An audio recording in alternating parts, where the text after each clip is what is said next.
మరి ఎలాంటిది నిజమైన ఆనందం అంటే తాను చెప్తూ వచ్చాడు. ఇంచుమించుగా 2017 సంవత్సరంలో అనుకుంటా ఆయన పలికినటువంటి మాట, 1992 సంవత్సరంలో నాకు కిడ్నీ సమస్య ఏర్పడింది. ఇప్పటికీ నాకు ఆ సమస్య వచ్చి 25 సంవత్సరాలు.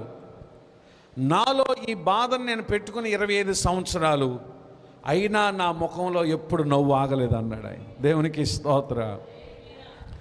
బయట నయమైన దానిని బట్టి నేను ఆనందించడం కాదు, నా లోపల నేను ఆ బాధను పెట్టుకుని కూడా నేను బయటికి నవ్వుతూ దేవుని పరిచయలో కొనసాగుతున్నాను. ఇది నిజమైన ఆనందం అన్నాడు. దేవునికి స్తోత్ర. పౌలు గారు అడిగారు, ప్రభువా నాకున్న ఈ బాధ తీసేయంటే ప్రభు వారు ఏమన్నారు, నా కృప నీకు. కాబట్టి నన్ను నయం చేయమని నేను అడగట్లా, నాకున్న ఈ బాధ తీసేయమని నేను అడగట్లా, నీ కృప నాకుంటే చాలు అన్న ఆ మాటలు ఆయన ఆ విషయాన్ని పంచుకున్న నాటికి అప్పటికి తనలో ఆ బాధ ఏర్పడి 25 సంవత్సరాలు.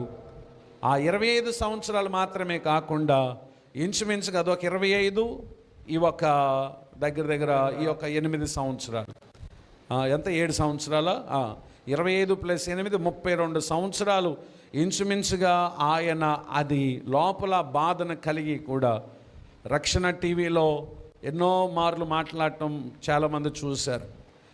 ఎన్నో డిబేట్స్లో ఆయన పాల్గొనటం చూశారు. నిజమే కదండి. క్రైస్తవుడు అంటే బాధ లేనివాడు కాదు, బాధను కలిగిన వాడే, ఇబ్బందిని కలిగిన వాడే, శ్రమను కలిగిన వాడే, శోధన కలిగిన వాడే, అనారోగ్యం కలిగిన వాడే. ఈ దేహం గనక దేహంలో అనేక రకాలు ఉంటాయి, కానీ వారి ముఖంలో ప్రభువును బట్టి ఆనందం ఉంటుంది. దేవునికి స్తోత్రం. నేను అంటాను, దగ్గర ఈ 32 ఏళ్ళు తన దేహంలో ఆ బాధను కలిగి కూడా ఆయన క్షేమంగా, అంటే ఇంచుమించుగా 55-56 సంవత్సరాల వయసు ఆయనకి. మరి ఈ దగ్గర ఈ 32 సంవత్సరాలు ప్రియులరా ఆయన నమ్మకంగా దేవుని పనిలో మరి అనేక మందికి దేవుని వాక్యాన్ని ప్రకటించగలుగుతూ బ్రతకగలిగాడంటే అది తన దేహ ఆరోగ్యం కాదు, తాను ఆశ్రయించిన దేవుని కృప ఆయన ఇంతవరకు బలపరుస్తూ ముందుకు తీసుకొచ్చింది. చప్పలు కొట్టి ప్రభుకి స్తోత్రం చెబుదా. హల్లెలూయా.